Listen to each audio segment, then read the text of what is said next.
So the economy seems to be a pretty hot button issue right now, kind of depressing for a lot of people. What I've noticed that a lot of people have had to make some pretty severe life changes.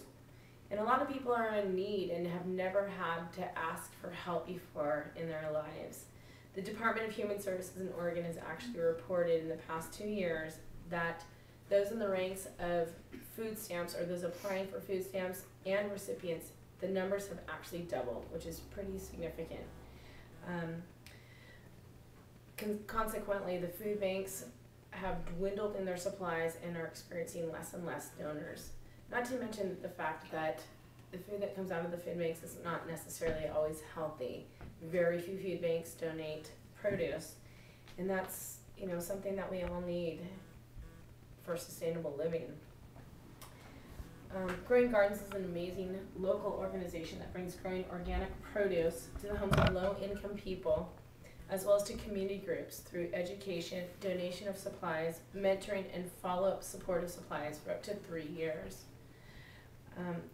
I'd like to read you a little bit of their mission statement, and it'll explain a little bit what they're about, and then I'm going to talk about 2 of the groups that they mainly facilitate in our community. Growing Gardens believes that appropriate food is an inherent right. Individuals are empowered when they have knowledge and skills to provide food for themselves and oftentimes others. And one last quote that Growing Gardens likes to subscribe by is that they plant seeds for the good food and healthy people by making sure low-income people have the resources they need to grow organic vegetables at home. As I was saying earlier, 2 of the services that Growing Gardens supplies is for growing organic gardens in residential homes and community gardens. When they go to residential homes, some of the things that they like to discuss at first is what type of garden that they'd like to implement, whether it's a front yard, a backyard, a side yard, or even for apartment buildings, they can grow gardens in a container such as this. You can have herbs and a variety of vegetables that you would never even expect. It's amazing. For front yards and backyards and side yards, they like to plant raised beds and planting boxes as well. And it's great that they'll come and bring you soil, plant seeds, and they'll give you, and once you're with the program, you're enrolled for 3 years, and that means that they will follow up with support services of soil, composting, and seeds for 3 years. In 2008, there was a continued support for 88 households in their 2nd and 3rd year of the program.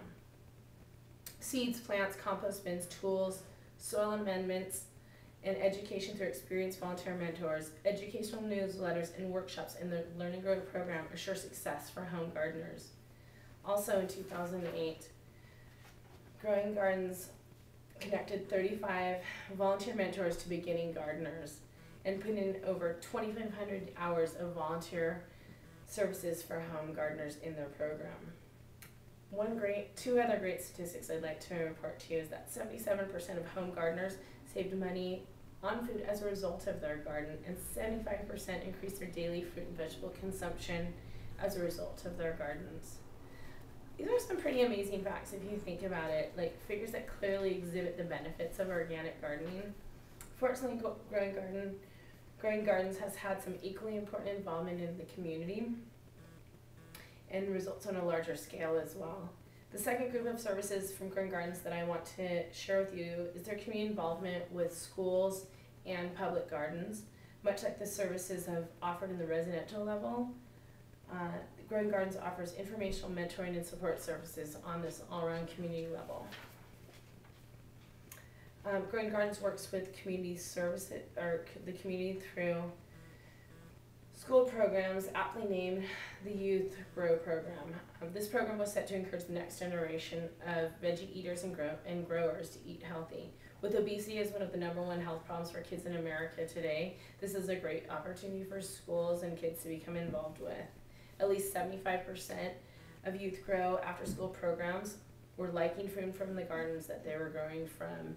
And I'd like to show you some of the vegetables that kids were actually asking their parents to grow with them at home. It's an amazing, look at this beautiful array of color and variety of vegetables. Wouldn't you love your kids to be eating this?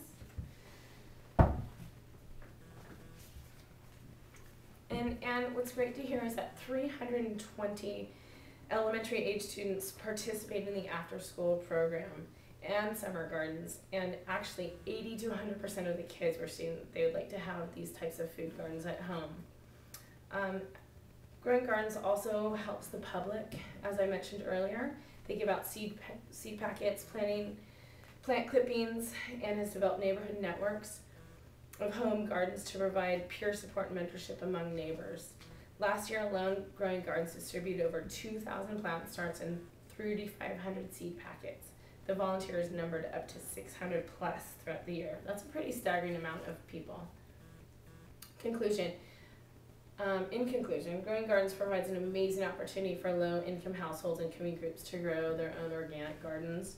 The mentoring, donation of gardening supplies, and educational opportunities that Growing Garden supplies is inherently invaluable for ourselves, our families, and our neighborhoods. As a basic need, healthy food should be something that isn't out of our budgets or a struggle to provide.